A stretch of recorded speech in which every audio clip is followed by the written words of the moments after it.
What is going on, everybody? Thank you for tuning in to the Last Flight Show. I'm your host, Jake Klein. Joining me today is, down here on the end, Matt Hicks, owner of Last Flight Calls. And then we have Eric Hicks, which is the world traveling duck hunter. And we're going to go into more of that here shortly. First off, we're going to start with the verse of the week.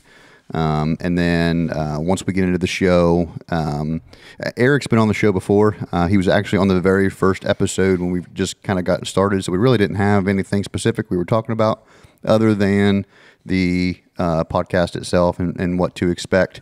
But Eric pretty much does some of the coolest hunting that a guy could really do as far as the waterfowl scene is concerned. He's traveled all over the place, Mexico, Alaska, things like that. He's going to go into more detail once we get this ball rolling. But before we get into any of that, Matt, you want to go ahead and take us through the verse of the week? Yep, sure can. Verse of the week's John 8:12. And that reads, Jesus spoke to the people once more and said, I am the light of the world. If you follow me, you won't have to walk in darkness because you will have the light that leads to life. So, I'm breaking that down into 3 parts as usual. Part 1, I am the light of the world, just kind of goes off Jesus' identity, declares who he is, source of the truth, hope, and spiritual clarity in this world that we live in that is dark and terrible. It is. It really is. Anything to add, Eric? I'm just waiting my turn. Wait, my turn. Just want to talk about ducks. Yeah. Part 2 is the kind of call to follow. Like if you follow me, you won't have to walk in darkness, which is absolutely true. Which he makes that promise to us that if you follow and seek after him, you won't be lost and confused and trapped in this kind of darkness that we can live in sometimes. Yep. You know what I mean? Yep. And part 3, the promise of life, because you will have the light that leads to life. So the result of following Jesus is receiving his light, which brings promise and understanding to eternal life, which you won't know until you follow. Right. Really. Yep. Like it just won't even, you won't even think about it. It won't be in your brain. Like, so Yep. it's kind of something that's part of faith, is just having that faith to do that. And, you know what I mean? Yeah. And then he'll just open your eyes and you get to see it all. Yeah. But until then, you won't. Right. But, so yeah, that's first of the week. We'll do, I haven't even decided which call. It's Friday, and I don't even, I'll probably do a duck call, but I have a fear laid out that I wanted to do too. Yeah. But that one might have to wait till next week. One thing I wanted to bring up kind of is, and it's kind of like off the wall, like it's no script here, but, you know, we started this morning, as of this morning, we've started a men's group here at the shop. And one of the things that was brought up by a gentleman that was here, or one thing that he had said that, you know, really hadn't resonated to me until, you know, he put it into perspective. But, you know, as parents or as dads, fathers, you know, if we play, you know, the kids are chasing us in the backyard, you know what I mean? And as fathers wanting, you know, the kids to catch up, you know, we slow down and we allow those kids to catch us, right? Right. And that was one thing that he said that, you know, that God does is just, you know, he's out in front of us. He'll lead you there, but you got to chase. He'll lead it, but you have to chase. But he's going to allow you to catch up. He will, but you've got to keep chasing. Exactly. You have to keep working and keep chasing to catch up. But he will allow you to catch up, and you know there's no really telling, you know, when you'll catch up. Right. It's his timing, just like the verse last week. Yep. So that was that's one a good thing. Analogy. That was one thing that really, you know, made sense to me, and that's kind of what we want to do with this verse of the week too. Is like we want to, you know, talk about the verse, but then also Matt's breaking it down into understanding it for those that don't necessarily understand the way the Bible reads, right? I mean, you can read the passage from the Bible and not fully understand what it is that's being, you know, spoken about there, and breaking it down a little bit. Yes, yeah. You know.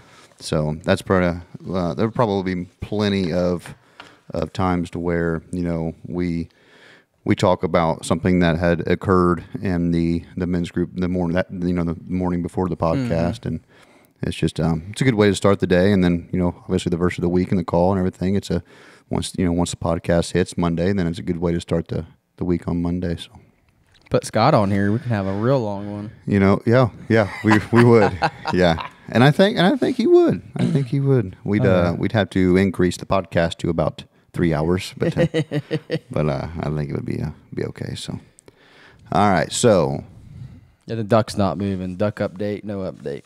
He's still just munching on pasture grass. At this point, I don't know what he's gonna do. I mean, why even go anywhere? If you think he was going to breed, he'd be gone by now. I would think, but maybe not. Okay, so I don't understand. Has he moved at all? Like, is he still in the same pasture he's he's been like in? 150 miles north. So he's still alive. But that was weeks ago, and since then he has not moved at all.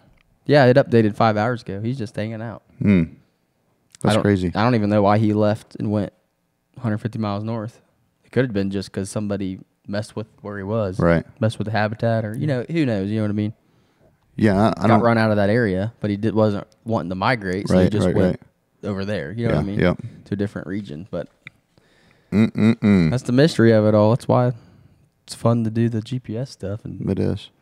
It's crazy. I don't know. Yeah. All the pintails have left.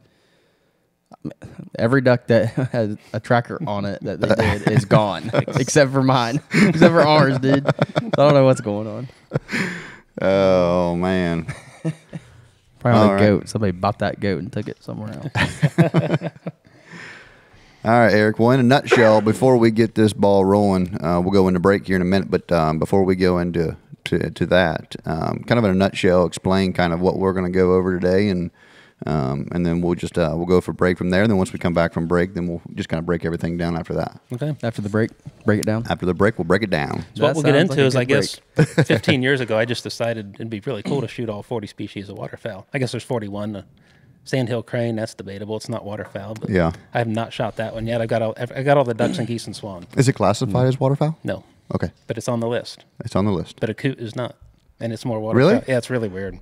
Yeah, it's more water birds. Yeah, nobody knows who or what made the list. But yeah. So I've got everything but the crane. Speaking of coot, this is totally off topic, but when I moved out of South Dakota, I really didn't have any kind of knowledge of waterfowl, like at all. Like I didn't hunt waterfowl until I moved to South Dakota, and a couple of the guys there, they have a lot of dugouts for the cattle, and the coots kind of like to just live there. They don't really ever do anything but just kind of hang out. And for about 3 years, I believed that the way that the coots couldn't fly, and that they made it there by walking the road ditches from Mexico. Yeah. That was what I was told, and I believed it because I had never seen... You'll never see one fly. It's exactly. crazy. I had never seen one fly. They migrate at night, and they come in, and we would go down to Alabama to Lake Guntersville to shoot canvasbacks, and they say it just goes from nothing to solid coots overnight. Really? Yeah, they just come in mass overnight, and then they never move. I mean, you drive a boat at them, they'll halfway fly away. Right. But Why they is don't it that get but 2 feet off the water. Exactly. Still, Yeah. They why just is it that they don't? I mean, is there? I mean, think sure, they it's just don't need to. a predator thing, but it's just okay. a water bird. they don't need to do. fly. They Yeah. they get in the grass right there and Yeah, just hang out. hang out.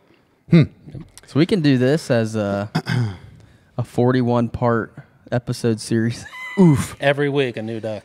So what do we got today? We got These are two different Eiders? arguably the most difficult bird in North America to obtain is a Pacific Eider. So that's what these are. You can kind of see the hen, but if you're watching this or if you're listening, you might want to watch it on Yeah. YouTube because we've got the birds right here in hand. yep. Yeah. You So can see you can just see how the collars and how big they actually are and all that too. Yeah, these Pacifics, they get up to 7 pounds. They're just massive birds. And as far as I know, there's only like 2 places in North America to get them. That's Cold Bay, Alaska, and Eiders. So we'll go over that, where we've been and how we got them. And then They're like the size of a snow goose. they're huge. Right. Yeah. They can get up to 7 Definitely a lot pounds, bigger yeah. than 7 I thought. pounds. Yeah. I don't think that one was 7 pounds, but it's a big bird. Yeah. Oh yeah. And then over here, it's another super rare bird most waterfowlers will never see in their life is a king eider. Yeah. And we'll go over that. That's an adventure out to St. Paul Island out in the middle of the Bering Sea, and that was an adventure in itself. You're only allowed 4 per year, not a day, per year. And the same with the Pacifics, 4 per year.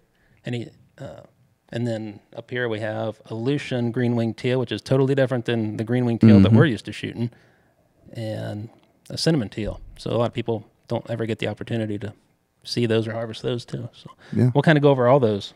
Perfect. Where we went. Yeah, this will be, what is it, the Ultimate Waterfowl Challenge Part 1. We'll go over these 4 species and the hunts, where you went, how you got it, the atmosphere, the conditions, Yeah. all the stuff. Tell the story. Yeah, so. Cool. All right, fellas. Well, before we get into this, take another break. We'll take Just kidding. we'll take a break, and then we'll break, and then another break. But you guys Let's have talk any about the Pacific. before the break or after the I break? thought we just had a break. No. Oh, okay. Break time. I'm lost. Do you guys have anything before we get into the break? Go get you a 4-in-1 whistle. There you go. They're on the website, full acrylic. We have got a ton of options, and they're really sweet. Get your Drake Mallard, Pintail, Widgeon, and just like a teal peep. If you hear them on the water, they just sit there and peep. Sit here and peep. So Whoever painted that did an amazing job. Eric painted like 220 of them the other day. Got them all tuned. Zach's painting the rest right now. Zach's here too. Zach's behind the camera painting. So, yep, you get you a 4-in-1. Yeah, pretty sweet. Cool. All right, let's go into break, and then we'll be right back. Welcome to the Last Flight Show, brought to you by Last Flight Calls and Gear. This episode starts now. Oh, what's this button over here? Which one is it? That's my fans. I wanted the drums. I don't know which one it is. There it is. All right, let's roll. All right. And we're back. All right. So, as we talked about in the intro, we have Eric Hicks here, and arguably done a lot of the coolest waterfowl hunting that you can do. We had originally planned on talking about. I think we're still gonna. I want you to at least name off your top 5 hunts, but we may not have to necessarily go into detail because this is going to be a strung out series, we'll call it, and then we'll go over as much as as we can here. But there, I mean, you obviously have plenty to talk about outside of these 5. So, but go ahead and I guess. The first off, kind of go through how you, or what the thought process or the process in general of chasing all of these different birds and species.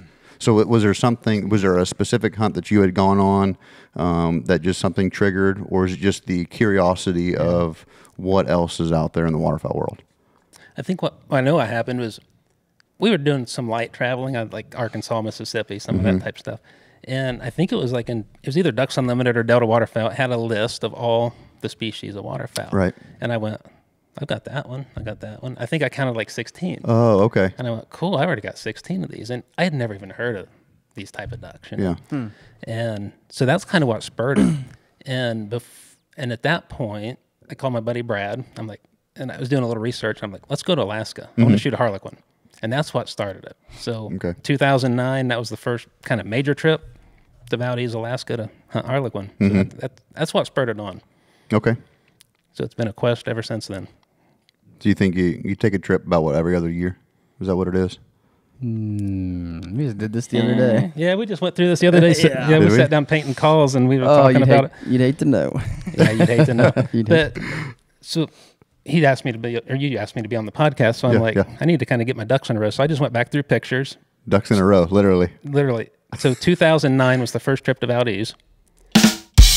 Perfect. First trip to Valdez, 2009. And I just started listing everything after that. And there's been like 15 trips from 2009 to now. So I don't know the math on that. Oh, okay. So pretty much a trip a year, probably. Yeah. And then, yeah. And that's not counting like Arkansas, Mississippi. That what I would consider more major trips has been 15. Right. Plus species specific. Kind of species. Yeah. Kind of just Yep. Because a lot of the trips all are over the U.S. A lot of the trips you're targeting your one species that you want. Right. You'll like shoot other things. You went but to Oregon just to shoot a cackler. Right. And when we went to Massachusetts just to shoot the common eider, and you go to Florida just to shoot the fulvus and the black belly. So you're going anymore. If I take a hunting trip, it's for a specific bird. There's a reason. Okay. And if I get one bird, I'm happy. Oh, I got you. And I'm not happy though unless it's a prime bird to mount. It's got to be a stud drake. Yeah, So- and your house right now looks like a a museum. taxidermy shop. Like a museum. Yeah. There's 70 birds hanging up in the house from all over. That's insane. Yeah. When you think about how many, are you breaking it over there? I just trying to fix it a This little is bit. why we can't have nice things. We moved the studio like to the other side of the shop, and I'm like, I did not pre-plan this. Just trying to get it adjusted. There you go. I was told to be here by 9, and at 9 o'clock I passed these guys on the road heading to the gym. Yeah. That's how organized today is. Yeah. I know I'm getting ready to order my lunch. It's a mess. So we had talked about, before we started recording, your favorite hunt and how you measure your favorite hunt, right? Like, so there's things about each hunt that could potentially make it your favorite, right? It's not like Correct. you're hunting the same species. I can look back on the 15, 16 years that I've been turkey hunting and pick out my favorite turkey hunt, right? But when you're hunting different species of birds, every hunt is different in its own way, and I'm sure that it's hard to pick, your favorite, and it may not be your favorite bird, or maybe your favorite experience, or both. Maybe both of them kind of play a big part in your choosing. But can go into that. Go into what was your if you could say one's your favorite, what would it be? So I got that question a lot, and it was always hard to answer because there's so many variables on all the hunts. Right. And then one day it kind of clicked, and I went, well, which one have you went on the most? Yeah. That'd probably be your favorite, right? Yeah. So Valdez, Alaska, we've done 6 trips there. We got the 7th one booked. No other place have I been that many times, like not even close. So then you start looking at, well, why do you keep going back there, Right. right? So it's Prince William Sound is where you're hunting. And it's just the most beautiful place in the world I've ever been. The scenery is, and I tell people, like the trip we just did this December, Tyler Coleman from Full Circle Waterfowl, who did some of these mounts, he went with me. Brett Schaefer from Grumpy Duck went with me. And I told these guys, I said, if you don't kill a duck on this entire trip, the scenery is worth the price of admission. Right. Yeah. And they go, okay. Right, you don't buy into that. You don't buy into Liar. that. until you see it. And after the trip, they all said, you're exactly right. Yeah. The scenery was worth the price of admission. So just that alone. And then you get into it is a very high volume shoot for North America. Here you go out, you kill 4 mallards a day if you're lucky, or 3 wood ducks, Yeah. Up there, the limit is so generous. You can kill 8 regular ducks a day. And a regular duck would be considered your puddle ducks and diver ducks. Okay. And the bread and butter is your goldeneye. Barrow goldeneye is what people travel there for. Those are hard to come by. So you'll kill maybe 7 barrow goldeneye and 1 common out of your 8 duck limit. Okay. And then, you got buffalo heads and the biggest bluebills you've ever seen in your life. They're just massive greater bluebills. And you'll kill some mallards, but that's kind of rare. Are But the then mallards big too there? Like, it seems like everything's big, and mallards? Everything is, bigger. But the mallards, I can't say they're bigger. Yeah. They say they taste terrible. I never ate Oh, one. yeah? Yeah. They cleaned them, but they say they taste like salmon. They eat fish eggs. Oh, they're okay. terrible. Yeah. Really? Yeah, they say the mallards are not good to eat, Salmon tastes good. I like salmon. but the duck doesn't. But Flying salmon. maybe so- eating a duck that tastes like salmon may not be Yeah. Anyways. So you can kill 8 regular ducks a day, as well as 6 sea ducks a day. So in a perfect day, you can kill 14 ducks a day. But when you get into the sea ducks, it's 4 per year per person. So you can kill 4 harlequins in one day, but then you're done for the entire year Oh man. as a non-resident. Like residents can kill like 6 a day, I think. So do you have to buy like a certain license or something No. for that? It's just like here. It's just Okay, a okay. small game license and a duck stamp. Okay, I got you. And they're not that expensive. One day, my dad and we did shoot like a full limit of each. It was absolutely amazing. Wow. I mean, it was a great day. Are you going to shoot 14 a day? No. Yeah. But you're always going to kill your 8 birds or your 6 sea ducks, depending on what you're targeting. They hang out different spots. So yeah, the combination of the scenery, the generous limits, and overall, it's just the best value we have ever found in hunting. Just, is it cheap? No. But is it that expensive? No. It's for what you get out of it for an adventure duck hunt. Yeah. It's just right there. I mean, the lodging's great. The food is amazing. It's a gentleman's duck hunt, we call it. My dad liked it because you could sleep in. Mm-hmm. You get like 6 hours of daylight to hunt. So you're only hunting from like 9:30 to 3:30. Yeah. You know? Yeah. And you're running an hour and a half at times. But nowhere else in the world have I ever seen where you're on the boat, you're on the back deck of this huge boat, and there's mountains all around you, just gorgeous scenery. Next thing you know, there's orcas right beside the boat. You know, killer whales. Just, I have pictures. You know, people can't tell. Here to Zach, 20 feet. Right. Yeah. Just, they're curious. They're right beside your boat going. A little bit later, you see the seals or porpoises, and then What's a porpoise? it looks like a mini killer whale almost. Really? They're black and white. I've never heard of that Kind of before. like a dolphin. Oh, okay. Yep. You'll see pods of those. Then you'll see a bunch of ducks back in the bay. They pull back in the bay. You jump off. They'll put out literally 6, 8, 10 decoys. Not many, just a little string. They pull away, and you're sitting there, and all of a sudden, you're noticing these huge icebergs coming in front of you, and that's coming out of the Columbia Glacier. Really? And the mountains in the background. It's just we see eagles on them. Matt had to get some go-go juice. Yeah, he's crazy. But it's just the beauty, and all that's like in 15 minutes. Wow. You know, and that's just the start of the hunt. And you haven't even shot anything yet. It's just absolutely amazing. Do you know? Is there a big difference in the taste of a sea duck versus, a non-sea duck? I mean, you notice a big taste because of? I'm sure If you fix them wrong, yes. Well, I'm sure that it has a lot to do with their diet. like we It's talked 100% about diet. the diet. Yeah. 100% diet.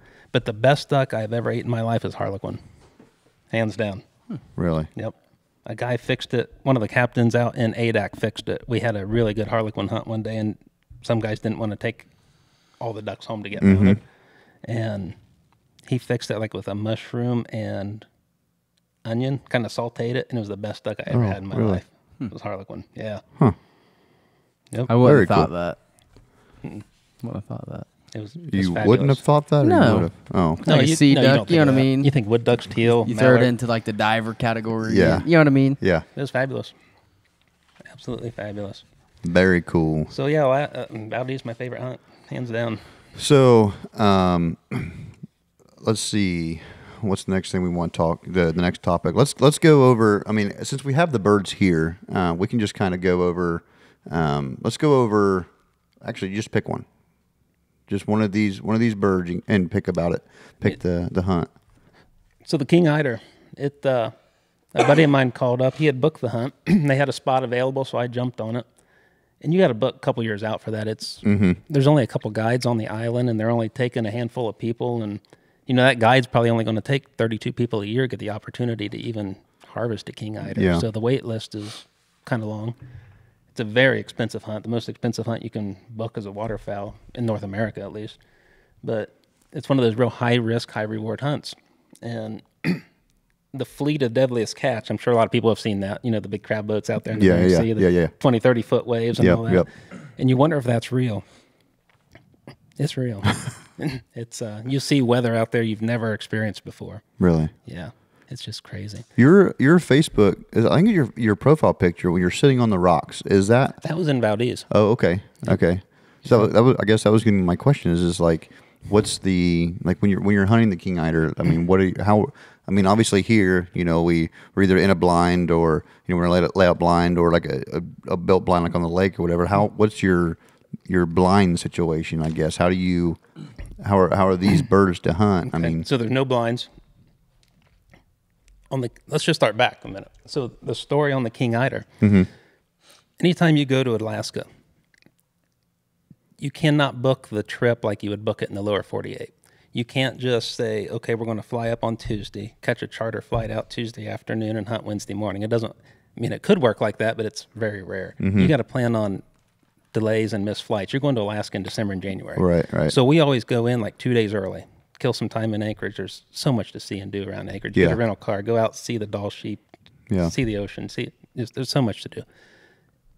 So on the king eider trip, we was in town a day or two, and then it's a private charter flight out to this island. So there's 8 of us we have this jet going out. They were supposed to go out. Weather's great. We're going to make it. So get on the jet, load up, take off. We're probably 20 minutes into this flight, and it's not, they don't have the door in the cockpit or nothing. It's not like the secure flights like commercial. Right. And I'm just kind of, everybody's talking, looking out the windows, and I'm looking at up at the cockpit, and all of a sudden, all the little lights on the dash just start going off. Oh, geez. Like, just lighting up. I'm going, that's probably not right. And you can see the pilots talking, and they're hitting buttons and stuff, and all of a sudden, you just feel the jet turn. Oh, boy. And I'm going, we're doing a 180 here. And none of the other guys even realized it. They're talking and stuff. And I could tell we just did a 180. Yeah. And we'd been flying like 20 minutes. And I don't know how fast they got back, but it was like half the time to get back to Anchorage that we took going out. We was back in no time when they landed. Made us all get off, go inside. They said, warning light came on is all they said. And they said, we just got to have a ground crew check this out. I'll condense this down. 6 hours later, we're still sitting there. We're not on the jet. And they said, well, we're going to get you another one tomorrow. So we missed day one of hunting. Oh, geez. We didn't. And that wasn't even weather related. No, that was just mechanical. That was just mechanical. So we didn't technically miss a day of hunting. We'd have probably not hunted that day. Mm-hmm. So they said, we'll get you a new jet tomorrow morning. So the outfitter calls, and he said, when you book a king eider hunt, I mean, you're there for the week hoping to hunt one day. The weather's so brutal. You're hoping for one day to get out on the water. Okay. And he called us and he said, tomorrow's the day. He's like, you can't miss tomorrow. If you miss tomorrow, you're going to sit in camp for 4 straight days because the wind's going to be blowing like 60. There's going to be 20, 30-foot waves coming in. We can't get out in the boats. So we're there the next morning. They have a new plane. And he told us, he goes, I want you fully dressed, ready to hunt. He's like, have your waders on, have your parkas, no blind bags. You put your shells in your pocket, have your gun between your knees on the plane, because when you get off the plane, you're going immediately to these boats. He's like, don't worry about your luggage or anything. We'll take care of all that. So, you just walk out on the runway. It feels weird. You're getting on the plane with your gun and your pocket full of shells. And we get out. We're ready to taxi. Is it? I'm assuming this is like a private airport. No, this is in the international airport, but you're on the other end where you don't go through security or anything. It's like the private charters. Can you imagine going through security and your duck waiters? But the Anchorage airport is just, it's an international airport, but you'll see people like full dog sled teams like walking through there and stuff. It's pretty cool. Oh, really? They're probably used to this type of deal. They're used to it. Yeah. It's no big deal. Oh, yeah, I guess if you're... If you think about all it. the hunters going through there. Yeah. So we're getting ready to take off. And the 2 pilots start talking to each other. They leave the runway and we're taxiing back. And we're like, oh my gosh, not again. And we're like, what's going on? And he goes, oh, we need some more fuel. It's like you didn't check this before, Oh my gosh. So we go back to the gate. They call for a fuel truck. That takes like 45 minutes, We're an hour late getting off. So we know when we land. You're not happy at this point. Now you're really in a hurry. Because like these Eiders fly like 2-3 hours in the morning and then it's over. Plus the daylight's short. You only got 6 hours anyways. Oh. But they're only hunting these things for a couple hours. And now we know we're not going to land till 10 o'clock. And they've already told you these birds are going to fly from like 9 to 11 or whatever. And you're not going to land till 10. So we finally get our fuel. We get out. And it's not that far. It's like, I think it's an 800-mile flight out there. You're 300 miles from shore, from mainland, but it's like an 800-mile flight from Anchorage.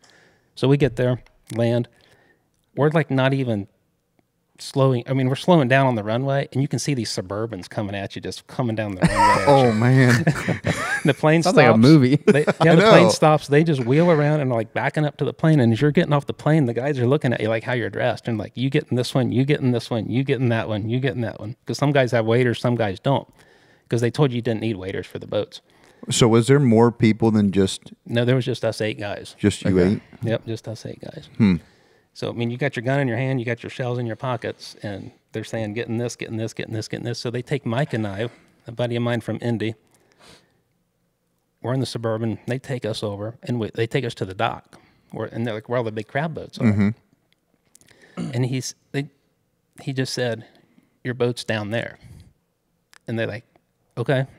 So you walk up to the edge of this thing, and you look down, Yeah. I don't know how far the water was down, as high as this roof at least. How tall is this? 12 14 foot ceiling. So I bet there's a little boat 15 foot straight down in the water. And it's just cliff? Huh? No, this is the dock where they dock the big crab boats. Oh, that's how big the where the boats boat are. Between Yeah. the I boats see and what you're probably saying. the tide, maybe. Oh, yeah. It's just And our boat was a 14-foot raft. Oh boy. Well, it's a Zodiac, so it's got multiple air cells. It's safe. It's just got a little kicker engine. And Jack, the guide's down there, and he just looks up and he goes, "Just drop your guns." He Oh catches my it. gosh. Catches it, and he's like, "Climb down." And there's this ladder. I'm not kidding. It's this wide. It's 18 inches wide at the most. You cannot see the metal. It is solid ice all the way down. Well, I didn't have any trouble with it, but Mike is in his 60s. He's had like hip replacements and all this stuff. Oh man. And you get down, it's like a 3-4 foot drop to the boat. Like there's no step onto the boat. It's just, and Jack's like holding the ladder, got the boat pinned up against the wall, and he's like, "Just drop." So I just drop, and he like catches you, and you get down on your knees. And then Mike comes down, and he's like, "I can't drop." He's like, "You have no choice, you know." So we get him in, 2 of us together, get him down in there. You're on your hands and knees in this thing, and we take off out through the harbor, like where the crab boats are. We turn left out of the harbor, and all you see is just the ocean, your Bering Sea, and there's just these massive rolling waves. Just, it's crazy. They're not breaking, they're not white caps, so it's not dangerous. But when you get out there, you're on top of these waves, and you can see forever. yeah. And then you get down in the trough, and all you can see around you is water. Yeah. Oh man. It's just like a big bobber. And then he throws 10, 12 decoys out the back, and we go out. I don't know how far we went. I mean, you could always see land, Yeah. You wasn't that far. And then they always travel in packs. So there was 2 of the Zodiacs plus a kind of like a War Eagle type. Well, no, it was a duckwater boat. Mm-hmm. Oh, yeah. So there's 3 boats out there for safety, because if you fall in this water, you got minutes. Yeah. And you're gone. I mean, it's 33-degree water, 32-degree water, and it's just cold. The wind's ripping, And you're in waders, right? Or you're not in waders? So we were in waders in that Zodiac. So that makes it worse if you fall in. Obviously with waders on, because That's then debatable. I don't know. I don't know. I mean, how mean, deep if you- is it? Well, that's the ocean. I mean, Well, I know, but like Endless. you can. I guess I don't know the endless. answer. It's not. I don't know the answer to that. I mean, hundreds and hundreds of feet. But you can't see the bottom, obviously. Oh no. And you go out to a place, they call it the washing machine, and it is the That doesn't craziest. sound good. It's the craziest place because it's like how the currents and the tides and everything hit, and you actually see waves going 3 different directions in this one spot. And when that turns the bottom up, and the ducks like to feed along the edge of that. Oh, yeah, that makes sense. So that's why we're going out there. So you're just pulling a string of decoys along, and you're just floating out there, just bobbing. And Mike had about 15 minutes, and he couldn't sit on his knees anymore. So he had to like turn around and put his back up against the raft, and he's got his feet propped up. Well, you can't shoot like that, Yeah. And he didn't know what he was getting into on that deal. And we're sitting there, and Jack sees a duck. Probably one of these 2 Eiders, or I guess I got a third one at home. And it was a really nice drake. You could see it coming. He had binoculars. He goes, "This is a nice drake. I think I would try this one." And we're shooting straight TSS 7.5. So, I mean, you can kill these things as far as you possibly can think Yeah, you can hit them, yeah. especially with 7.5s. And I remember watching this duck come through, and he goes, "I think I would try this one." And I'm going, "I've never shot at a duck this far in my life." Yeah. And he's like, "When this thing gets just a little closer, I think I'd try it." And I'm going, "There's no way you can hit that. I mean, it's far enough you can have this conversation and think about it, Right. And he's like, "I think I would try that one." So I just led the duck. I've never led a duck that far in my life. I don't know how much I led it. But when I shot, I thought I missed. And then the shot hit him. Oh, It's yeah. like a almost Like the delayed delayed reaction. deal. Yeah. Yeah. And when I hit him, he just went straight up in the air, like turned on his back and just skipped across the water. Feet up, just stone dead. Really? So that was the first king eider. That was pretty cool. And then I don't know how much longer it was. It's such a cool bird. Like It was just like 20 minutes later, maybe, we had a flock come, and they saw the decoys, and they turned, and they just came right down the decoy line, right to the boat. And those were probably 25 yards. But Mike never did get to shoot at them because he was all yeah. laid back. He was hurting. And I got the 3 more birds. And I was done for the whole week. Like in an hour after landing, I was totally limited out. I was Jeez. done. And Mike did end up getting one bird that day, I think, and then he got another one on the last day. So some guys got birds opening in that little hour window we had, and some guys didn't. Some guys got 1, 2. And the guys that didn't had to sit until like the very last day. Everybody at least got 1 on the trip. So the days you don't hunt, they'll take you out to the rocks, and you're sitting, and you're doing that because you're there and there's nothing else to do. Right, yeah. The odds of killing one off the rocks, I don't know what the odds are, 1 in 1,000. I mean, these birds just don't get close to land. But one guy killed 1 off the rocks while we were there. But when you're on the rocks, you might be sitting in 60-mile-an-hour wind hitting you in the face. Yeah. All that salt water, the Water sleet, splashing, everything. So just you're wearing nasty. like full goggles and just, it's brutal, brutal cold. And the volcanic ash is blowing around out there, so guns malfunction, and it's, I mean, salt water. Salt, everything's salt. It's just an extreme hunt. I mean, when I say the wind's blowing, like when you try to get out of a car or the truck, it's all you could do to get the door open. It was blowing that hard. Yeah, I imagine. You couldn't push the door open. Yeah. So was that your first king eider? First and only. I've only done it once. Yep. Oh, really? I'll probably Okay. never do it again. Really? Yeah. And it's because of the cost. It's like, I'm not going to go back there and spend that kind of money to shoot Right. 4 ducks again. Yeah, especially when, I mean, now that you've done it, you can say, okay, I've done it, I'm done. Yeah. And then not have to worry about, booking a week trip and not knowing if you will ever be able to get out on the water just because of the weather. They seem to always could get you everybody out at least once. Was Because it, with the Zodiacs, the reason they use those is you can usually get on the backside of the island somewhere out of the wind that's a little protected. 4 guys can carry the raft down, carry the engine down, and they can get you. To get the big boats out, they got to go out of the harbor. So was you guys able to get, was that the only day that you were able to actually get out on the water, was the day you got there? no, we got in, I was like Monday or Tuesday, and then we had to sit the rest of the week. And then on Friday, the weather broke enough they was able to get everybody out again. And that's when everybody got at least 1 duck. Right. So everybody went home with at least 1 king eider. Very cool. So the outfitter we used, I mean, they pride themselves in 100% success rate year after year after year. And if you do not get a shot, he'll let you come back. Really? Yeah. There But you go. if you do get a shot and you miss, that's on you. That's on you. Yep. It's like my turkey season. Yep. Had my opportunity, messed it up. So who was the outfitter? Lucian Island Outfitters. Okay. Charlie Summerfield. Oh, okay. Yep. Yeah, I've heard of him. I've seen him on Yep. Facebook and stuff. Yep. He does Cold Bay, and he does Cold Bay, I think, from like September right up until King season, and then they go out to Kings. And in Cold Bay, they're hunting those Pacific Eiders. Yeah. And a lot of brant. There's a lot of double-banded brant up there too. It's a pretty cool place to go for brant. Is it a big difference in hunting between both Eiders? Is it like I mean, you still generally doing the same thing as far as going on a boat? Yeah. Okay. Yeah. And the Cold Bay, I've never done Cold Bay. I'm just telling you what guys have told me that have done it. Right. I think most of that's out of layout boats. Because they're back in these lagoons where it's a lot calmer. You don't have near the weather. Right. Right. St. Paul, it's just extreme weather. And ADAC, you get wind, but not the extreme violent seas. And they get a lot of wind on Cold Bay too, but it's not the extreme violent seas that you have to deal with. Because you're hunting kind of in the sound or the It's just more, estuary. it's more protected. Yeah. And then there's just flat days you can't even get out to hunt it's just a different environment. You don't have the 20, 30-foot waves.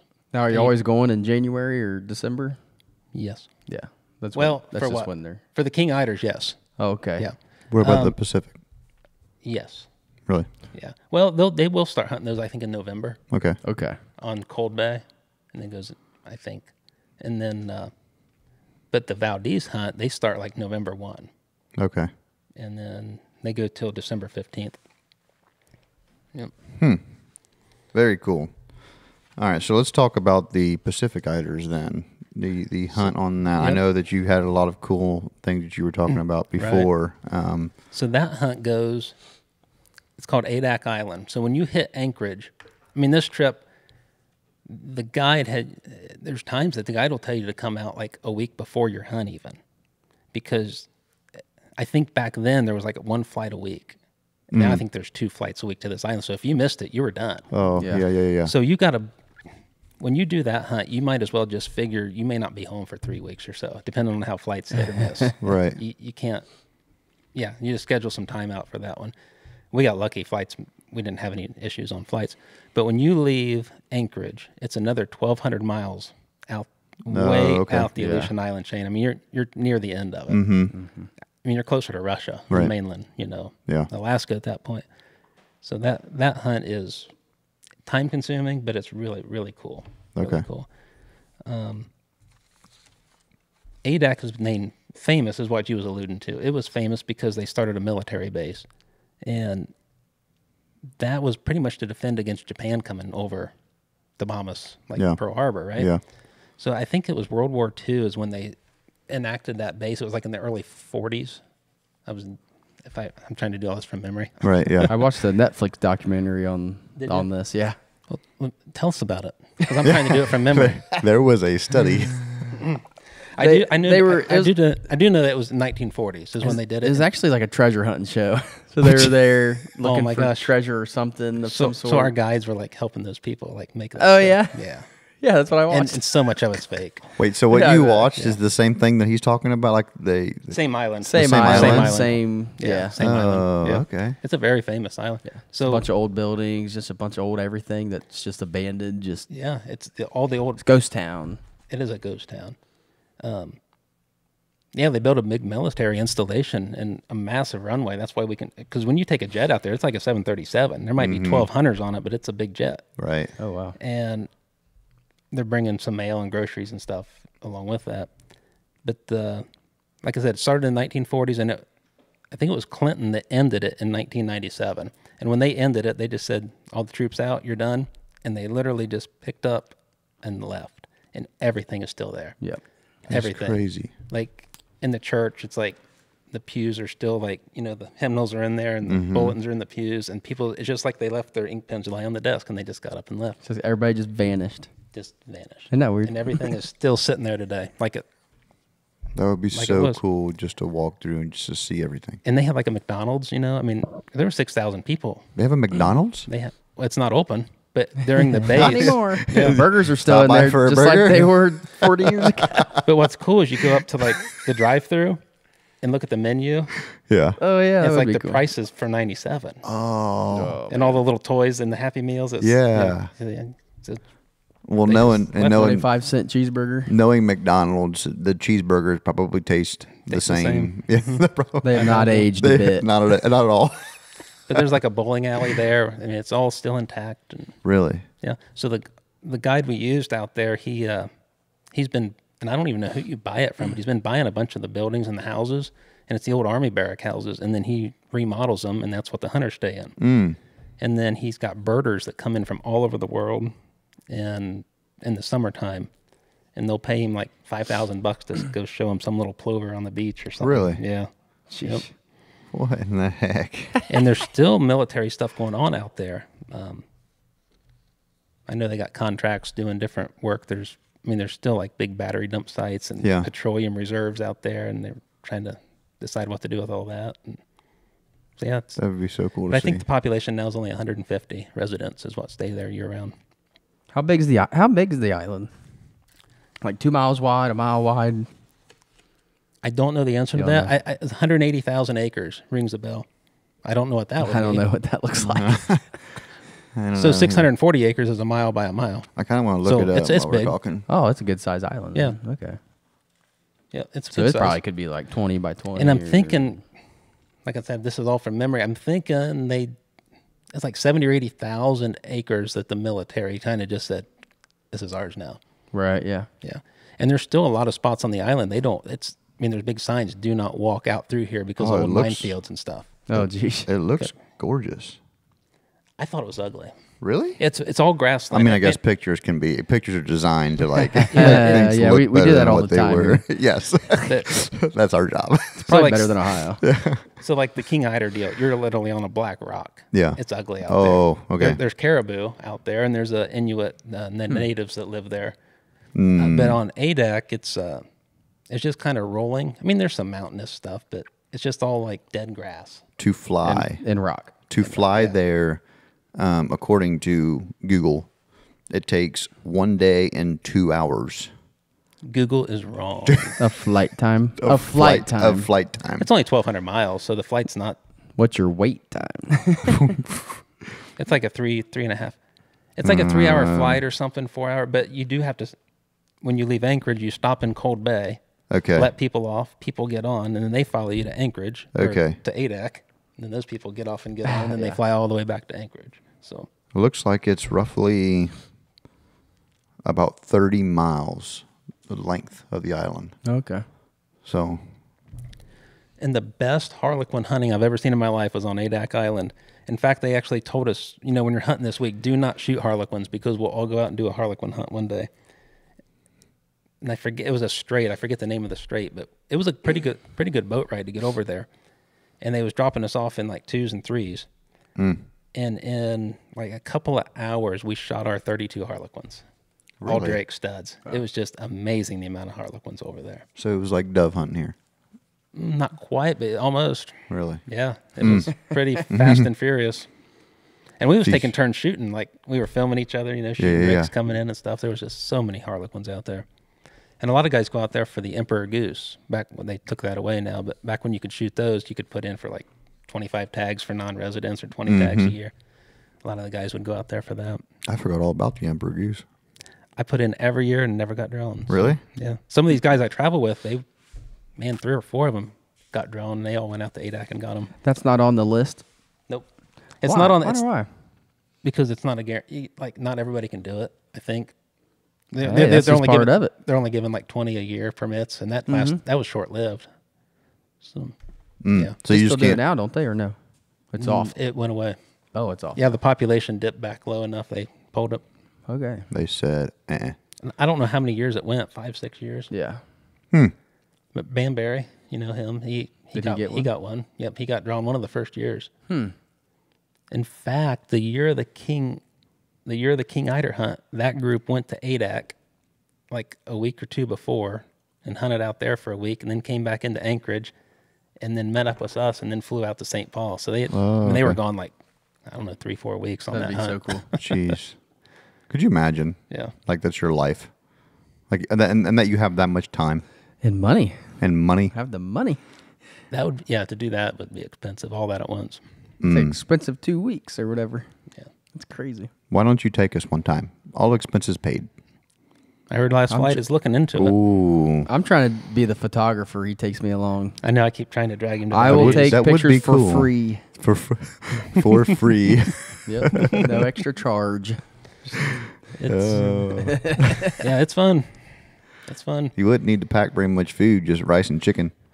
There you go. Yeah. So there's a story. Rice, There's a chicken, story and about Red that. Bulls. There's a story about that too. Some of my buddies that went to Adak for the first time, they said, "Come like a week early to make sure you're here." But we're not going to feed you for that week. Oof. So, and you know, a year ahead you're going. So they tell you to ship it out, and ship all the food out you want. Ship it to have our it address, waiting on you. and it'll be waiting on you, whatever you want. And then what got these guys in trouble is at the end they said, "Now there is a little convenience store you can buy stuff, but it's expensive." Okay. They didn't ship anything out. They thought, we'll hunt ptarmigan. So that week you're there, you're just freelance hunting. So they were hunting ptarmigan and some puddle ducks and stuff. And they thought, we'll just eat that and we'll just go to the store and buy some little bit of food. Oh. How much can that cost, right? Yeah. Like a can of Campbell's soup was like $9 or $11. Oof. And it went up from there. Like when we were on $1 here. when we went up at St. Paul, at that little grocery, a case of water was $39.99. Wow. Oh my gosh. A small case of pop was $29.99. $5-6 here. Somebody just Yeah. walking Oh in? my gosh. And it's because everything No, I think exactly not that way. and it's probably because going out everything to has to fish. be shipped in. Oh, Yeah. that's crazy. Everything's coming in Oh on yeah, I big suppose. boats Yeah, and- yeah. Yep. Yeah. Or flown in. So Could you imagine living on that island? It's substance. Well, so the guys that are like our guides, they don't live there full time, but every year they just ship a huge cargo container out. They'll put a Oh, I truck got in you. it, Yeah, and they yep. will just fill it full of everything you can imagine to get out there. So now they have a whole fleet of trucks and tractors, and because when we were there, I mean, they had nice trucks and extremely nice trucks and boats, but there's no help. And we had tremendous amount of snow, which they don't see a lot of there. And then it got slushy. The one morning we had every truck hung up, buried in snow, trying to pull these boats just to get to the boat ramp. And there was no way, there was no one to help you. I mean, you just had to unhook the boat and leave it sit there. Right. And you're shoveling all this out. And then they ended up paying a local a lot of money to get a little payloader out and like get us a path to the boat ramp. And the guy cleared the boat ramp off.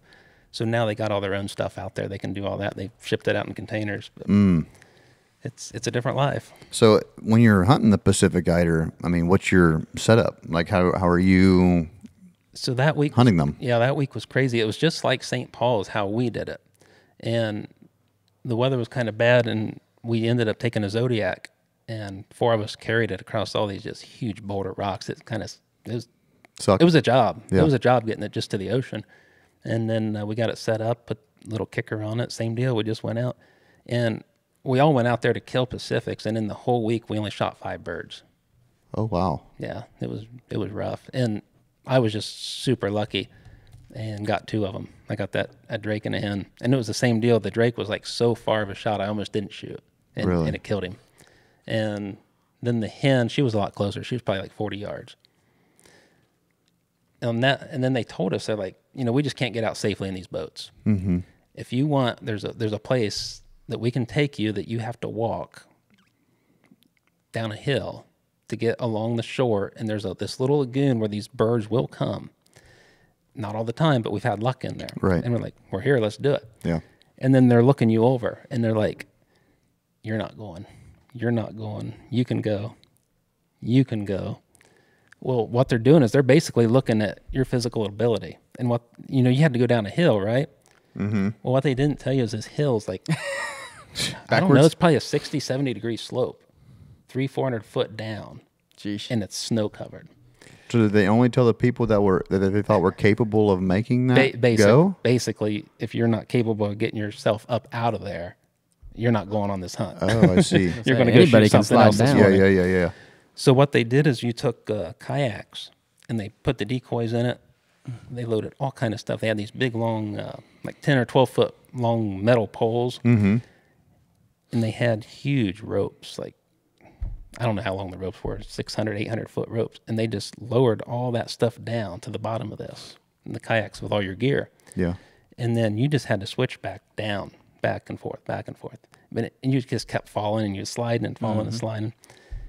Well, at the end of the hunt, they used those long ropes they took down to hook to the canoes. And then a guy went all the way to the top, and he's driving the truck, pulling it up. And then guys would hold the rope, and he'd back up, they'd retie it, and he'd pull it up. But I got pictures. It's crazy at the top of this, looking down at the guys on the beach, and they're like the size of ants. Mm-hmm. And then once we got down to the beach, we had shovels. We had to dig trenches, basically like a little foxhole, and that's what we hid in. And then those big rods they took, they drove in right at the water's edge, way far apart, strung a wire between it, and that's what they hooked the decoys on way out in the water to keep them from coming up. Yeah. And we killed 1 duck.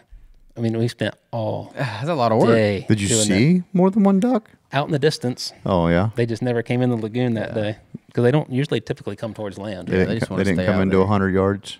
They didn't. They stayed out there at Yeah, 150. just 1 duck came in, and he actually swam in. Oh, really? Yeah. But, oh my goodness, it was treacherous. Yeah, I could It imagine. was treacherous. Why didn't you just ride down in the boat? It was dark. Oh, You couldn't see anything. I mean, you had your little headlamp. You could just see what was in front of you, and you're just going for it. But could you imagine just you couldn't go straight down. all these guys You had just, to go. Oh, I You had see. to switch back and forth. Could you imagine just all these people just getting in this boat and then just sledding down this hill? Yeah, I could. Yeah. It was more than a hill. It was a mini mountain. So Mini mountain. we nicknamed it Eider Mountain. And I told him, I said, okay. you need T-shirts like I survived Eider Mountain, Yeah. Yeah. So if you got to go and you made it, you Yeah. get a shirt. They've only done it a few times and that I know of. Huh. Very interesting. That was a cool hunt there in Eiders. Do you need lunch? Are you? He's got the app you? pulled up. Yeah. Do you really? Hey, I want to do What do you this. want? I want to do the steak. Same thing we got last time, but the steak. Maybe add a little queso in there. So, So where are you sitting on your? You are not getting queso. is it expensive? No. Why? It's not good for you. Oh my gosh. All right, Dad. He was eating donuts a minute ago. He not just ate donut. He ate 3 donuts. And you can't have queso. But I can't have queso. Guess he pays the bills. Dang Guess- straight. Guess as long as he's paying for it, I can't say nothing.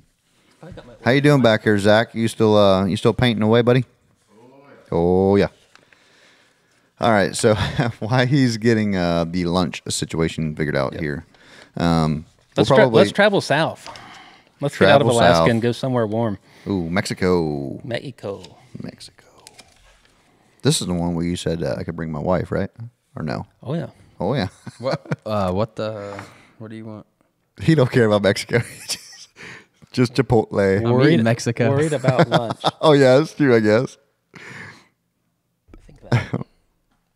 Just put chicken in it. Chicken and rice. In a tortilla, beans. Oranges, chocolate milk. Hold on, I'm hitting buttons here. We're ordering stuff. Cheese. Cheese. Good to go. All right. And I want queso and chips.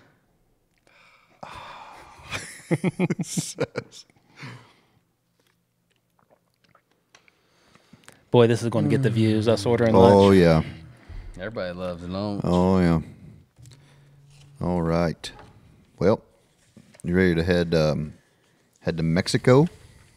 Let's go. Okay. Let's jump on a plane and head south. You're driving or Oh, flying, I guess, in this case. word. Oh man. What's your problem over there? The amount. I don't know what he just ordered, but I could go on a king eider hunt cheaper than that. What did you get? What I was asked to get. Oh man. Four meals and some chips and queso. $102. No way. It was. Are you serious? Got to get that delivery fee. What's a delivery fee? $50? 10% plus tax and delivery fee. Are you kidding me? All right, Mexico. No wonder calls are so expensive. They gotta get this Chipotle out of Mexico. Oof. It's expensive. I guess. All right, flying to Mexico. The third time we're trying this. Yes. Food's ordered, so that's priorities are out of the way. Wait. Yeah, sorry. I thought he had something really So did I. insightful. You know? So the first time we went to Mexico was to Mazatlan, and that is kind of a tourist destination. It's nothing like Cancun, but a lot of Americans go there. It's on the west side Okay. of Mexico, about halfway down, and the duck hunting there is just phenomenal. But what really attracted us to this hunt was when you buy the duck hunt, it's the same price whether you go by yourself or you take your wife, because you're buying the hunt and a beachfront room like at a 5-star resort. Right. So you've already bought the room. So Outside of like food, I assume. yeah, food yeah. food and a plane ticket is Yep. what it costs to take your wife. And every single day we was back between 11:30 and noon. So you got the rest of the day to hang out at the pool or walk the beach or go into town. And town's safe. They call it the Golden Triangle. And what the guide said is if you see guys with machine guns, you're safe. If you stop seeing that, get back to the guys with the machine guns. Oof. And it's the guards on the corner. And basically, it's the opposite of what you think. Well, they're keeping the bad guys out and keeping the Americans safe. They don't want anything to happen to the tourists because that's where the money's at. Right. So we're just not used to seeing our police officers with, Machine AR-15s guns hanging around the neck, and driving down the road with 50 cals hanging out the top. But that's just how they do it, Yeah, So- definitely feels safe. Sounds safe. Sounds safe. But no, they said if you see that, you're safe. If you don't see that, get back to that.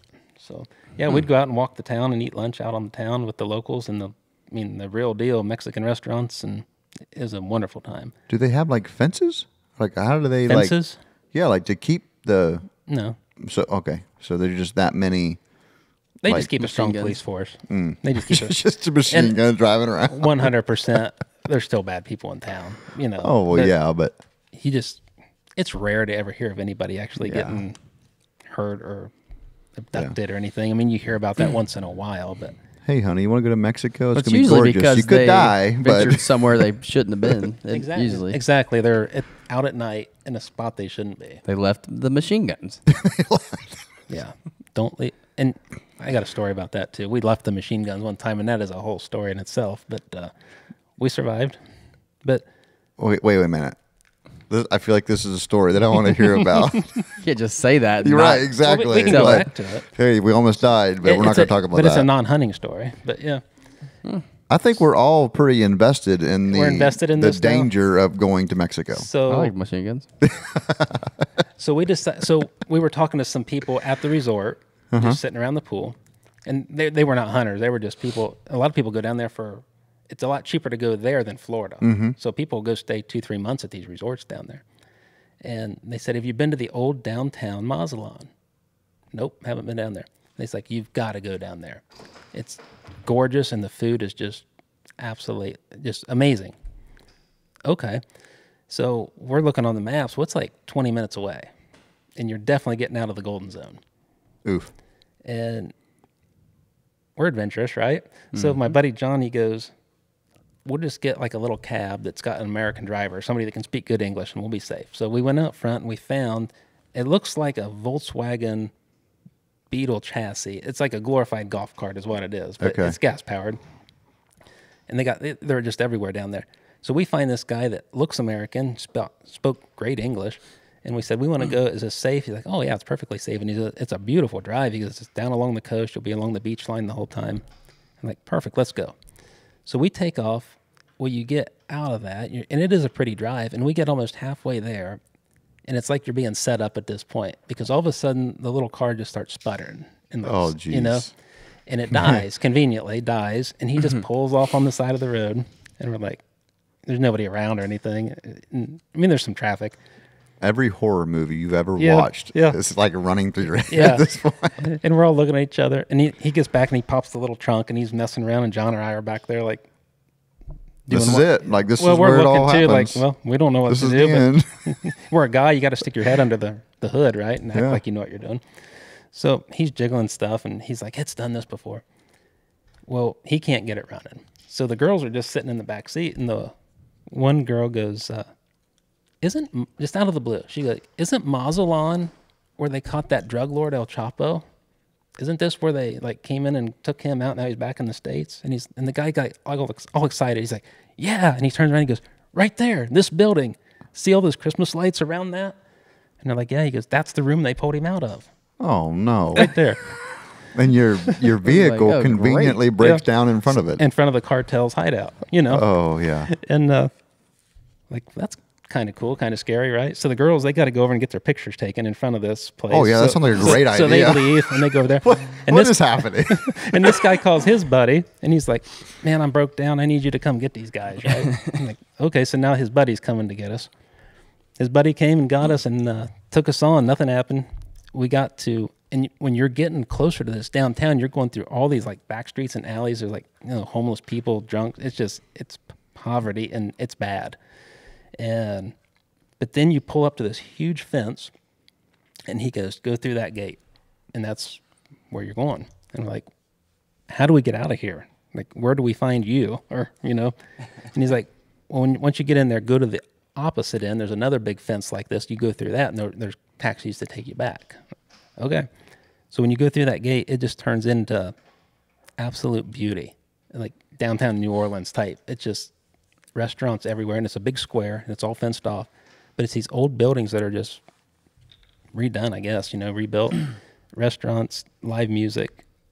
So is it safe inside of that gate? 100% It's just safe. It's all Americans in there. getting from point A to point B that's not and so that was safe. even safe. It was safe. It's just Outside of breaking down in front of the drug cartels. but I would do it again, you know. Looking back, it's like it wasn't that bad. Yeah. Yeah. Deanna was freaking out a little bit. Have you ever seen The Hills Have Eyes? Nope. That's kind of what I imagine. Terrible right now. movie. It's like you Do not watch. You're just kind of out in the middle of nowhere. That just like the land comes to life. No, Oh yeah. haven't If you've seen not that watched it, I wouldn't recommend it. It's But you'll no, never it was you'll a- never it was go a- back. it was a- Probably. You will not recover. yeah, we had a fabulous night. Best food and music the whole time there. And then getting out, you had to go back through the slums, and that guy didn't break down, so we made it. Did you at least travel in the daylight back, or was it dark? Oh, it was dark. We went out at sunset. Basically, it was a gorgeous drive out. Oh, And then it was dark. Yeah. And then we're walking around because it was very safe in there. It's all Americans and, you know. Right. And then my buddy John, he's like, let's go see what's down this road. So we take out of there and we like leave the fence and we're just walking down these side street. And Deanna's like, I'm done. I'm not. And I'm like, yeah, me too. I'm going back. Yeah. And he's like, let's go see what's around here. I'm like, no, I don't think we want to. Yeah, that sounds like a You know, terrible that idea. sounds- John, what are you doing? Yeah, you know, John. So yeah. Do not go down this road. adventurous. Hey, But let's go down this road. But the hunting there is absolutely, if you like pulling the trigger, go there. Go there. In fact, the first morning, they get you up like at whatever time, 5 a.m., and you Yeah. go down to the main restaurant. It's just duck hunters in there at that time of morning. Order whatever you want, and then they put you in these Suburbans and take you off. And we was driving an hour and a half to get out to where the duck hunting was. And I was mad the first morning. We're driving, the sun's coming up. Until we got there, it was like 8 o'clock in the morning. And I'm telling John, like, we have missed the best duck hunting. You know, it's over. And there's 2 other guys we don't know, or 4 other guys we don't know in our vehicle. And they're like, everything you know about duck hunting, just throw it out the window. That sounds terrible. They said, just everything you know about it, just throw it out the window. It's different down here. They're like, you're going to shoot a bunch of ducks. Like, we missed the first hour of duck, sunrise. Nope. Okay. So you're just going through the country and you're going through all these little villages, and it's sad as poverty. I mean, there's no windows, no doors. It's just mud huts, like stick huts, dirty little kids. It's sad, trash everywhere. You get to see real Mexico, and all of a sudden you're not on main roads. You're just on all these back little 2-track roads and stuff. And all of a sudden they just stop and they'll just open up a barbed wire, a little gate.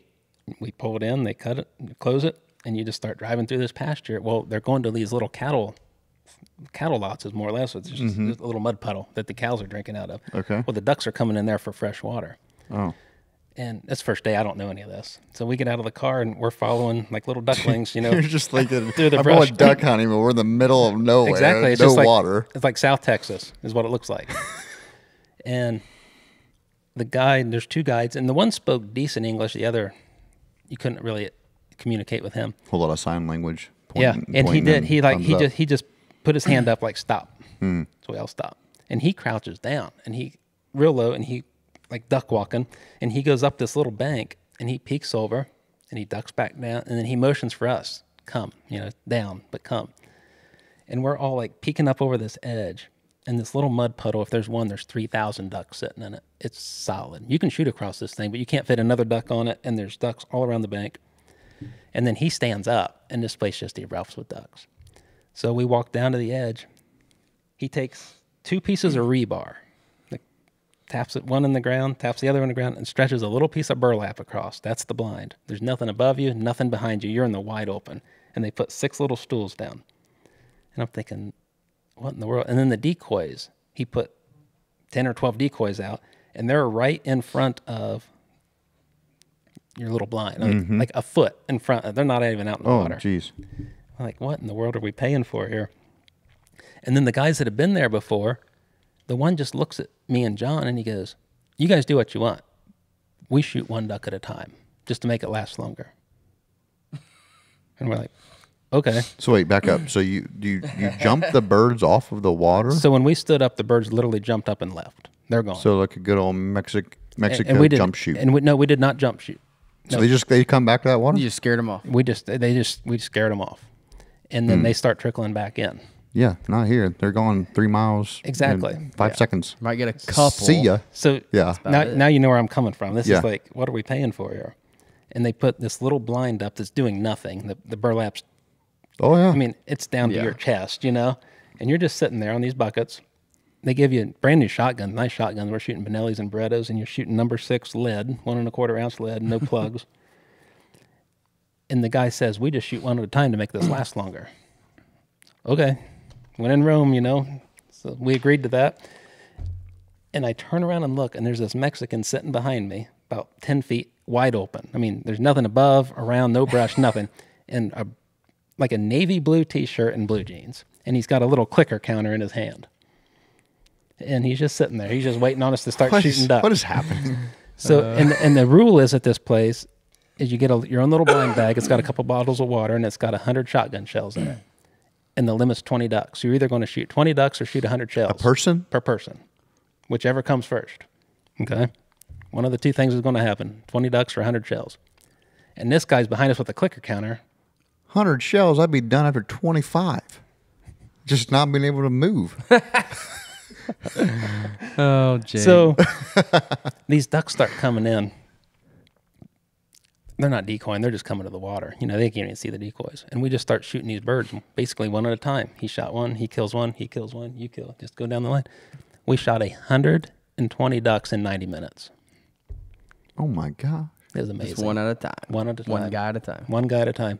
For 6 guys. And around here, if you get a dead duck floating in the decoys or let a goose lay out it's a front, no-no. it's over, right? You got to pick them up. Yeah. They never even attempted to pick a bird up till we was done. They just let them, they're just floating around I in got there. pictures. There's 120 dead ducks on this little pond. Oh, just my floating gosh. everywhere. Then you got to go out the end and just pick them all up at one time? You don't. They do. Dude. Yeah. Everything you know throughout the window. Everything you know. Out the window. You should see the ppictures of the shotgun shells laying on the ground. Just Oh, yeah, these I can imagine. It's just littered. And this guy's sitting behind you with a clicker counter every time a duck falls. Click, click. And when it got to 120, he went, finished. Sounds like a game. Yeah. Yeah, pretty much. So we drove an hour and a half to get there. Killed him in an hour and a half. Drove an hour and a half back and was back by like 11:30. And you'd killed 120 ducks with no blind. Just, And then do you turn around and do the same thing the next day? yep. So how many ducks, Holy shooting smokes. them one at a time like that, how many ducks did you see the whole time? Thousands. Thousands coming through there? Well, I don't know if thousands, but a lot. Because there's Right. times it'd be a single. There's Okay. times it'd be 5. Times it'd be 20. Does it matter if it's a drake or a hen? I mean, does it? There's no laws like that. And No we laws. were trying to shoot drakes. But Right, Yeah, right. there's really no laws. Yeah. Ay, ay, ay. So the next day, they took just John and I by ourselves.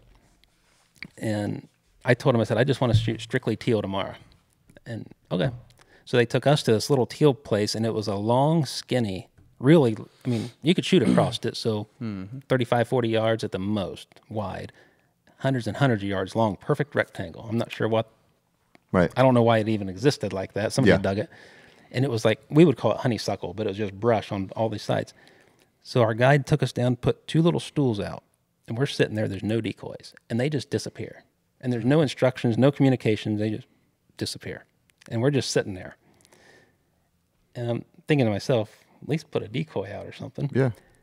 And Or say bye. yeah, I mean, there's nothing. They just disappear. Good luck. Yeah. And we're just sitting there. We got our guns loaded. We're just sitting there. And way down on to my right, I hear. And we kind of look at each other. These teal come zooming through. Just, they're here and they're gone. It's like, holy cow. You can't, like I said, there's so much brush, you can't really Yeah. see. And then a little bit later from the left, we hear. And these teal from the left come zooming through. And we're like, oh, these guys are on our right and left. They're telling us when the ducks are coming, right? Oh. So then all of a sudden okay. it clicks. So now you hear a little bit of whistling on the right. It's like skeet shooting. They're here and they're gone just that fast. Well, we shot our 40 ducks in under an hour, the 2 of us. Yeah. Jeez. And then they go around and pick them all up. I mean, no waiters or nothing. It's great. They just take their tennis shoes off, go in their blue jeans, and just, they got these burlap bags and they're just throwing ducks in the bags. And they What take in the them world? and give them to locals. And Dump them in town? yeah, they give them, like I said, these villages are starving for meat and people want them. Right. Yeah, they want them. And I asked the guide, I said, do you duck hunt? There's so many ducks out here. And he goes, oh, no. I'm like, why? He goes, well, the shells are too expensive. I'm like, we don't think a thing about it. So you that's know? why, Yeah. that's why the Can't afford it. Americans are so protected is because, 1, they spend the money, and 2, they feed the entire area with ducks. It's their source of Yeah. income. It's their source of Sounds like food. have revenue. You know? And he's like, yeah. So to go back to the expensive part, like I said, you're driving through the countryside. You're in the real deal Mexico. And we look out and there's, I don't even know how many people, say 100 people, could have been 200 people in a straight line, all bent over like in a pepper field. I don't know if they're picking peppers, pulling weeds, but they're out there all bent over in a line working. Yep. And we go past them and I said, how much do they make a day? And he looked out there and he goes, all day, 20 peso. Well, the exchange rate was 20 to 1, so that's $1 dollar. A dollar in American money. Yeah. So we're paying $18 a box for shotgun shells. Why can't they afford them? That takes 18 days of work. Yeah. That is Couldn't insane. do You it. know? Yeah. That's crazy. That's crazy. And the other thing that's crazy is you're going down these roads and it's miles and miles and miles between a building. Mm-hmm. You might have just drove 2 miles and you haven't, a building 2 miles and then you've went. And you see a guy just walking down the road with a big sack of something and you can tell it's heavy how he's walking. It's like, how far did he just walk from that building 2 miles? And it's another 2 miles before you get to another building. Where's he going? It's just crazy. Just Yikes. such a different life. It's a different world. And the duck guides, they make great money. You know, these bird boys. So, in my opinion, we're tipping them yeah. $50 a day or something. Yeah, And that's insane to them. That's like a half a year's worth of it's wages. crazy. No, the people working in like the resorts and stuff, they're making decent money. Those are coveted jobs. But yeah, the true locals out living in those villages, it's sad. You realize how much you have. That is crazy. Yeah.